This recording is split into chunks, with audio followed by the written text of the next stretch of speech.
Kapag ang salamin ay nabasag, maaari pa nga ba itong muling mabuo? Subukan man itong pagtagpi-tagpiin, ngunit ang mga bitak ay mananatiling naroon magpakailanman. Ang katotohanan ito ay maihahalin tulad sa mga masalimuot na karanasan. Ito ay nagdudulot ng malalim na lamat na kahit pa magdaan ang mga panahon, ay hindi kailanman tuluyang maghihilom. Ang kwento ni Antonia Barra mula sa Chile ay isang nakagugulat at nakaaantig na kwento lalo na sa mga tao mula sa kanyang komunidad. Sa isang hindi inaasahang pagkakataon, nagwakas ang kanyang buhay ng maaga. Isang tahimik na gabi noong Oktubre 19, 2019, gaya ng madalas nitong ginagawa, pumanhik ang kapatid ni Antonia na si Carla sa kanyang kwarto upang ito'y kumustahin.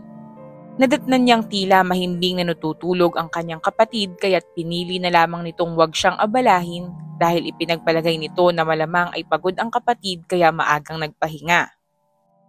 Nang mga sandaling yun, wala sa kanyang hinagap na si Antonia ay nakikipaglaban sa isang mabigat na suliranin. Ang problemang ito na kanyang kinikimkim ay parang tornilyong unti-unting bumabaon sa kanyang isip at damdamin na siyang dahilan upang gawin ito ang isang bagay na hindi kailanman pwedeng mabawi. Pagsapit ng 7:00 ng gabi, nakaramdam ng pagkabagabag si Marcela Barra, ina ni Antonia, at sa kanyang isip ay parang may tumutulak na magtungo sa silid ng kanyang anak. Sinunod nito ang kanyang instinct, ngunit pagpasok ng kwarto ng dalaga, tumambad sa kanya ang isang eksenang kinatatakot ng lahat ng mga magulang. Sa pagkagitla ay dali-daling lumapit si Marcela, ngunit huli na ang lahat. Sa isang mapanglaw na tinig ay sumigaw ito ng malakas na saklolo sa gitna ng tahimik na gabi na agad namang narinig ng mga kapitbahay. Tinulungan siya ng mga kaibigan ng pamilya na ibaba ang katawan at tumawag ng mga emergency services. Bagamat labis na nagluluksa sa pangyayari, ang mga magulang ni Antonia na sina Marcela at Alejandro Barra ay nangakong tutuklasin ang punot dulo ng nangyaring yon sa kanilang anak. Sa isip nila'y ito ang paraan upang maghanap ng hustisya at maibsan ang kanilang damdaming puno ng pagdurusa. Kilala si Antonia sa kanyang kasiglahan at talino, kaya't malinaw na mayroong malalim na dahilan kung bakit siya humantong sa ganoong nakaririmarim na desisyon. Si Antonia ay pinanganak noong late 1980s. Lumaki siya sa isang malaki at malawak na bahay, ngunit higit sa sementadong bahay, mas mahalaga para sa pamilya Barra ang konkreto at matibay na pundasyon ng kanilang tahanan. Ang pagmamahal ni Alejandro at Marcela sa kanilang 5 anak, 4 na babae at 1 lalaki ay hindi kayang tumbasan ng alinman sa kanilang ari-arian. Sa 4 na magkakapatid, masasabing si Antonia ang higit na namumukod-tangi. Mula sa murang edad, siya ay napaka-persevering, responsable at mataas ang ambisyon, dahilan kung bakit siya ay sobra kung ipagmalaki ng kanyang ama at ina.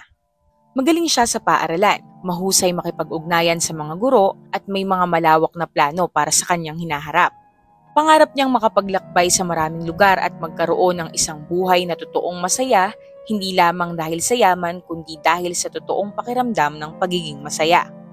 Nang makapagtapos ng high school, nakapasok siya sa isang prestihiyosong universidad na kanyang pinapangarap at nagsimulang mag-aral ng isang in-demand na kurso. Bilang isang freshman, abala siya sa pagmaster ng foundations ng kanyang tatahaking propesyon. Gayun din ay naging aktibo ito sa pagsali sa mga extracurricular activities kung saan nakakilala ito at naging malapit sa maraming kaibigan. Isa sa mga kaibigang ito si Consuela Uribe, isang estudyante ng law. Madalas silang lumalabas, namimili at pumupunta sa mga party ng magkasama dahilan upang maging sobrang malapit sila sa isa't isa. Naging sandala ni Antonia si Consuela nang magkaroon ng hindi pagkakaunawaan si Antonia at ang kanyang college boyfriend na si Rodrigo. Iminungkahi naman ni Consuela sa kaibigan na magbakasyon kasama siya upang pansamantalang makalimutan ang problema. Dahil na rin sa desperasyon na maalis ang masamang pakiramdam ay pumayag ito sa alok ng kaibigan. Nagplano silang magbakasyon sa araw ng kalayaan ng Chile. Nagbalak silang pumunta sa isang tourist town na tinatawag na Pucón kasama ng ilan pa sa kanilang mga kaibigan. Noong Setyembre 17, bandang 6:30 ng gabi, sina Uribe at Barra ay tumungo sa Pucón kasama ang 3 pa nilang mga kaibigan, kabilang ang kasintahan ni Consuela. Maayos ang naging biyahe. At pagdating nila sa destinasyon, naghiwa-hiwalay ang mga ito upang magtungo sa kanilang ibinok na matutuluyan. Nang gabing yon ay nakipagpalitan pa ng mensahe si Antonia sa kanyang ama na nagpayo sa kanya na mag-ingat lalo na sa mga estranghero. Bilang tugon, tiniyak ni Antonia sa kanyang ama na walang masamang mangyayari dahil kasama nito ang mga kaibigan. Nang mag-alas 8 na ng gabi ay nagsimula na silang maghanda para sa isang party sa isang sikat na club na tinatawag na Black Room. Dito nakatagpo ni Antonia ang isang lalaking hindi nito inaasahang makikita roon, si Martin Pradenas. Si Martin ay matagal nang kilala ni Antonia sa social media. Siya ay lumaki sa Temuco, Chile, parehong lungsod kung saan nakatira si Antonia. Siya ay maagang nakabuntis at may anak ngunit hiwalay na ito rito dahil na rin sa hindi pagkakaunawaan at issue ng pagiging hindi handa sa buhay may pamilya. Naging magka-chat at nagkamabutihan si Antonia at Martin sa social media taong 2015 to 2017. Ang pagkukrus ng kanilang landas sa Black Room Club ay isang hindi sinasadyang pagkakataon na magiging simula pala ng malagim na bangungot para kay Antonia. Naging masaya ang unang pagkikita ng dalawa. Pansamantalang nakalimutan ni Antonia ang lungkot na dala ng kanyang problema sa kanyang boyfriend dahil sa magdamag na pag-uusap nila ni Martin. Napuno ang gabi ng sayawan, halakhakan at lalo pang pakikipagkilala sa isa't isa. Paminsan-minsan umaalis si Antonia upang bumalik kay Consuela na nagpapakasaya rin. Nag-bar hopping ang magkakaibigan. Sinusulit ang mga sandaling malayo sila sa realidad at tila hindi alintana ang oras na dumadaan. Ngunit kasabay din ito ay unti-unting nalasing si Antonia, marahil dahil sa pagod sa biyahe at dahil wala pang laman ang kanyang sikmura. Inabutan na ng umaga ang magkakaibigan sa club dahilan upang ayain na ni Consuela si Antonia na umalis dahil na rin sa nakikita ni Consuela na languna sa alak ang kaibigan. Si Martin ay sumagot na ihahatid na lamang nito ang dalaga sa tinutuluyan nila sakay ng kanyang kotse. Dahil sa maayos na pakikipag-usap ni Martin at batid ni Consuela na magkakilala ang dalawa, nakumbinsi itong iwan ang kaibigan at mauna nang umuwi kasama ang kanyang iba pang kasamahan maliban kay Emilio na naging saksi ng sumunod na pangyayari. Lumipas ang ilang sandali at nang umagang yun ay hinawakan ni Martin ang kamay ni Antonia at inakay na palabas ng club. Sinubukan ni Martin na isakay ang dalaga kasama ang mga kaibigan sa isang kotse, ngunit dahil wala ng espasyo ay napilitan na lamang na maglakad ang dalawa. Dahil wala nang sapat na lakas si Antonia ng mga panahong yun, ay madali na lamang kay Martin na akayin ang dalaga. Sa paglalakad, dito nagsimulang ipakita ni Martin ang masamang intensyon kay Antonia. Pilit nitong sinisiil ng halik ang dalaga na hindi naman tumutugon, bagkus ay nagpupumilit na iwaksi ang lalaki. Ang mga sumunod na nangyari ay lalo pang naglagay kay Antonia sa isang manipis na hibla ng kapahamakan. Dahil imbes na ihatid ito sa lugar ni Consuela ay dinala ito ni Martin sa kanyang tinutuluyang bahay. Si Antonia na tila lunod sa alak ay wala na rin sa sariling wisyo at wala ng lakas upang tumanggi sa lalaki.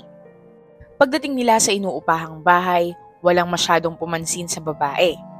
Tanging si Barbara, isang 19 anyos na babae ang nakapansin sa pagpasok ng dalawa. Dinala ni Martin si Antonia sa ikalawang palapag ng gusali at dito na naganap ang mga pangyayaring hindi ginusto ni Antonia. Ang maitim na balak ni Martin sa dalaga ay isinakatuparan nito kahit pa nagpupumiglas ang kaawa-awang si Antonia. Sinubukan nitong humingi ng tulong ngunit ang mga tinig niya ay tila mga bulala sa hangin na walang sino mang makarinig dahil na rin sa sobrang panghihina dulot ng alak at puyat. Pagsapit ng alas 9 ng umaga, nakatanggap si Consuela ng isang voice message mula sa kanyang kaibigan. Noong una, hindi nito maintindihan ang nilalaman ng mensahe. Ngunit nang ito'y masusi niyang pinakinggan, naunawaan niya ang paghingi ng saklolo at naghihikahos na si Antonia. Dahil hindi tiyak ni Consuela ang kinaroroonan ng dalaga, ginamit niya ang GPS upang matagpuan ito. Kasama ang kanyang kasintahang si Jose, nagmamadali nilang tinungo ang lugar na na-detect ng GPS at pagpasok nga nila sa bahay, bumulaga sa kanila si Martin na hubot-hubad at sa gulat ay nagawa na lamang nitong takpan ang kanyang sarili ng unan. Nang tanungin ni Consuela ang kinaroroonan ng kanyang kaibigan ay sumagot ito na wala siyang alam. Napuno ng takot at kaba si Consuela sa maaaring nangyari sa kaibigan at dahil hindi ito naniniwala kay Martin, sinuyod ng magkasintahan ang lahat ng silid sa ikalawang palapag at nasilayan nga nila ang kaibigan sa kahabag-habag na kalagayan. Nakaupo ito sa isang kama sa sulok ng silid. Tanging salawa lamang ang kanyang suot, nakayuko, nakakuyom ang mga kamay at pahikbing umiiyak. Agad namang nilapitan at binihisan ni Consuela ang kaibigan. Inakay ng magkasintahan si Antonia sa dalang sasakyan at dito sinimulang tanungin ni Consuela ang nangyari. Ngunit wala siyang nakuhang anumang tugon kay Antonia kundi ang iyak na may malalim na kahulugan. Sinubukan ng magkasintahan na pakalmahin si Antonia. Niyakap siya at sinabing magiging maayos din ang lahat at anuman ang mangyari ay naroroon sila para sa kanya. Pagdating sa bahay bakasyunan, nang makabawi ng kakarampot na lakas, ay isiniwalat ni Antonia ang lahat. Siya ay inabuso ni Martin ng labag sa kanyang kalooban. Malabo ang kanyang mga alaala. Hindi niya maalala ang lahat, ngunit malinaw ang isang bagay, na siya ay ginawa ng kahalayan ni Martin. Matapos marinig ang kwentong ito ay pinayuhan ng magkasintahan si Antonia na ipagbigay alam ang malagim na insidente sa mga otoridad na maaaring makatulong upang makuha niya ang hustisya, ngunit mariin ang naging pagtutol ni Antonia sa ideya dahil sa pangambang malaman ito ng mga magulang at ng publiko na labis na magdudulot sa kanya ng kahihiyan. Pinili niyang kimkimin na lamang ang sakit at subukang makarecover ng mag-isa. Hiniling niya sa mga kaibigan na huwag ipaalam ang nangyari sa kahit kanino. Sa gitna ng madilim na sitwasyong kinalulugmukan ng dalaga ay nakatanggap ito ng mensahe mula sa kanyang ama. Kinukumusta ang kanyang kalagayan at pabirong tinanong kung siya ba ay nakainom ng sobra. Upang hindi maghinala, sinubukan niyang sumagot sa pangkaraniwang tono at sinabing nasa maayos siyang kondisyon. Kinaumagahan, dala ang bigat ng kalooban ay nagtungo si Antonia sa lugar ni Martin upang masinsinan itong kausapin. Si Martin ay nagpakita ng malamig na pakikitungo at mayabang na sinabing wala itong pakialam sa kanya at iginiit din itong hindi niya pinilit ang dalaga sa nangyari, bagkos ay kusa itong nakipagniig sa kanya. Sa pagkakataon ding yun ay napagtanto ni Antonia na hindi nito maaasahan ang anumang paghingi ng tawad mula sa lalaki. Walang ibang mapagpilian si Antonia kundi bumalik sa realidad, piliting ibaon sa limot ang nangyari at mamuhay ng normal kahit pa ito'y napaka-imposibleng mangyari. Pagkatapos ng insidenteng ito ay pinilit niyang magpakatatag bagamat napansin ng maraming tao sa kanyang paligid ang mga pagbabago sa kanyang kilos. Unti-unting bumagsak ang kanyang performance sa school, nawala ng focus at tila laging nasa malayo ang isip. Kapag tinatanong ng kanyang mga kuryosong kaklase ay idinadahilan na lamang nito ang problema sa kanyang kalusugan. Lalo pang nahirapan si Antonia matapos makarating sa kanyang kasintahan na si Rodrigo ang lihim na insidenteng nangyari sa kanya. Bagamat ipinaliwanag ni Antonia ang buong pangyayari ay hindi naniwala sa kanya ang kasintahan. Bagkos ay inakusahan ito ng pagiging malandi at paghahanap ng kalinga sa ibang lalaki habang nasa hindi magandang sitwasyon ang kanilang relasyon. Tila mga punyal na tagos sa puso ni Antonia ang mga salitang kanyang narinig mula sa kasintahan at ito'y lubos niyang dinamdam. Si Antonia ay tila upos na kandilang unti-unting nauubos at lalo pang pinalala ang kanyang pighati matapos tumawag si Martin at pinagbantaan siya. Sinabi nito na kung may gagawin siyang hindi maganda na ikapapahamak niya ay hindi mangingimi si Martin na ipakalat ang mangyari sa kanilang dalawa. Bunsod ng matindi at halo-halong emosyon ay natagpuan ni Antonia ang sariling tila wala ng pag-asa. Naisip nitong wakasan na lamang ang sarili nitong buhay upang matapos na ang paghihirap na kanyang daladala. Ngunit bago niya ito isagawa ay nagpadala muna siya ng mensahe sa kasintahan. Ang laman nito ay kanyang pamamaalam kalakipang isang video noong siya ay bata pa. Sa videong ito, makikita na siya ay masayang sumasayaw at tumatawa. Isang matamis na larawan ng isang batang wala pang muwang sa kung gaano kakomplikado at kalungkot ang mundo. Naisip ni Antonia na ang masayang yugtong ito ng kanyang buhay ay hindi na niya kailanman mababalikan dahil ang mga nangyari sa kanya ay tiyak na nagdulot ng permanenteng sugat na hindi na muling hihilom pa. Pagkatapos ipadala ang mensaheng ito ay dito na naganap ang bangungot ng kanyang pamilya at malapit na kakilala. Ang buhay niya ay kanyang tinapos sa lugar kung saan niya naranasan ang totoong saya at ito ay sa kanilang tahanan. Sa isinagawang investigasyon ay lumutang ang kaibigan ni Antonia at kasintahan nito na naging saksi sa naranasan ni Antonia. Pagkatapos na malaman ng mga otoridad ang buong pangyayari ay inaresto at sinampahan ng kaso si Martin Pradenas. Naisapubliko ang kasong ito ni Antonia Barra na umani ng maugong na suporta sa mga tao sa buong Chile. Ang pangalan ni Antonia ay nakasulat sa mga posters, ginamit sa mga hashtags sa social media at kahit sa mga pader ng gusali. Ang suporta mula sa publiko ay nagkaroon ng hindi kapani-paniwalang resulta. Sa loob ng isang linggo, may mga kababaihan na naglakas loob na maghain ng katulad ng mga reklamo laban kay Pradenas. 6 na bagong kaso ang isinampa laban sa kanya, ukol sa mga pangyayari mula 2010 hanggang 2019. Ang lalaki ay natukoy bilang isang kriminal at inaresto. Samantala, ang pamilya ni Martin ay naghain ng petisyon upang maprotektahan ang kanilang personal na impormasyon na lumabas at nagkalat sa mga online platforms, dala na rin ng galit mula sa publiko. Inakusahan ng pamilya Pradenas na ang mga mapang-insultong mensahe at peking impormasyon na kumalat online ay mula sa pamilya ni Antonia, kung kaya't hiniling nila sa korte na matigil ang pagpapakalat ng mga impormasyong nagdudulot ng kahihiyan sa kanilang pamilya online. Tumugon naman ang mataas na hukom ng Temuco sa kahilingang ito ng mga Pradenas. Inatasan ng hukom ang pamilya ni Antonia na huwag magbahagi ng impormasyon tungkol sa pamilya ng may sala sa social media o gumawa ng nakapipinsalang post. Nagdulot ito ng galit sa publiko at sa labis na pagkadismaya ay inakusahan ang korte na pinoprotektahan nito ang interes ng mga Pradenas. Noong Hulyo 21, naghain ang pamilya Barra ng apela sa Korte Suprema at ito ay na-dismissed. Ang abogado ng sospek ay nagsumite ng petisyon upang proteksyonan ang kanyang kliyente. Ang galit ng publiko ay patuloy na sumiklab. Sa Chile, naging kilala ang investigasyon bilang Antonia Case, nagsilbing simbolo ng paghahanap ng katarungan para sa mga biktima ng parehong karahasan. Maraming kababaihan ang nagkaroon ng lakas ng loob na isiwalat ang kanilang sariling mga kwento ng pang-aabuso. Noong Hulyo 22, isang hindi inaasahang pangyayari ang naganap. Binago ng korte ang naunang desisyon. Mula sa initial na ipinataw na house arrest ay pinalaya si Martin Pradenas. Gayunpaman, ipinaliwanag ng hukom na hindi pa dito nagtatapos ang kaso. Samantala, inakusahan ng prosecutor si Martin ng 5 insidente ng pang-aabuso, ngunit 2 lamang ang kinilala ng korte. Nagkaroon ng malawakang protesta sa buong bansa.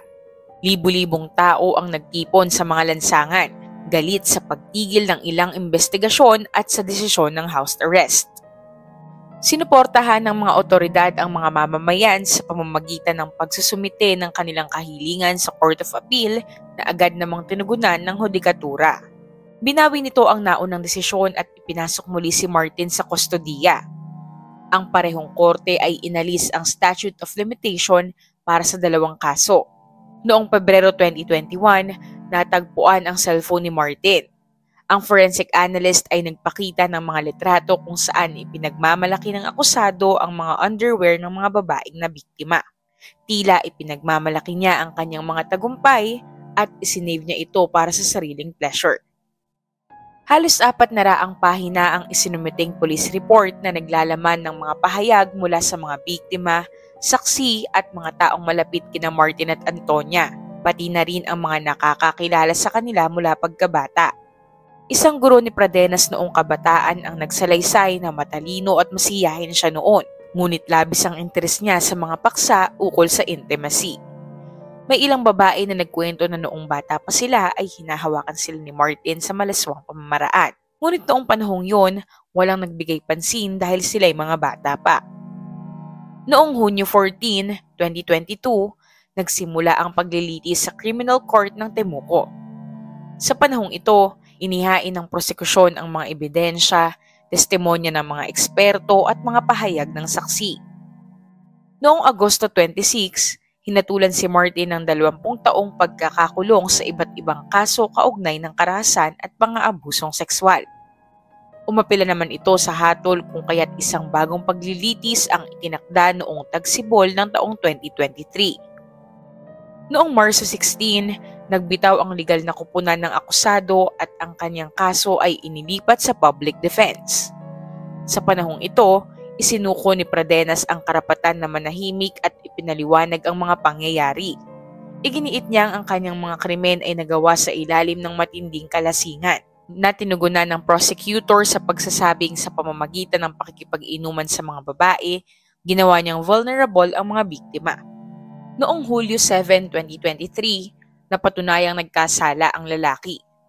Hiningi ng federal na prosekusyon ang hatol na 41 taong pagkakakulong. Samantala, noong Hulyo 28, 2023, tuluyang pinatawan ng hukuman si Martin Pradenas ng 17 taong pagkakabilanggo kaugnay ng mga kasong inihabla ng 6 na biktima. Ang trahedyang sinapit ni Antonia Bara ay nagbukas ng pinto upang matukoy ang isang mapanganib na kriminal at upang mapigilan pa ang posible nitong pambibiktima sa hinaharap. Hindi alam kung ilan pang walang muwang na kababaihan ang maaaring nagdusa mula sa kanyang ginawa. Bukod dito, ang tinawag na Antonia Case ay nagbunga ng isang panghabang buhay na reforma sa sistema ng batas sa Chile. Nagkaroon ng mga regulasyon upang paigtingin ang proteksyon ng mga katulad ni Antonia na nakaranas ng pang-aabuso at siniguro ng mga batas na ito na mananagot ang sino mang magtangkang samantalahin ang kahinaan, lalo na ng mga kababaihang walang sapat na tapang at lakas na ipagtanggol ang kanilang mga sarili. Sa huli, lumisan man si Antonia Bara sa mundong ibabaw ay hindi maipagkakailang malaki ang naging tulong niya sa maraming paraan. At dito naway mahanap niya ang katarungang nararapat niyang makamtan upang tuluyang magkaroon ng katahimikan at kasiyahan kung saan man ito naroroon ngayon. Kung ikaw ay umabot na sa bahaging ito ng video, maraming salamat sa iyo. Para sa iba pang istorya, huwag mong kalilimutang mag-subscribe sa aming channel at kung may nais kang ma-feature na kwento na sa tingin mo ay angkop sa channel na ito, maaari mo itong isulat sa comment section. Ito ang Tagalog Bizarre Story Archives.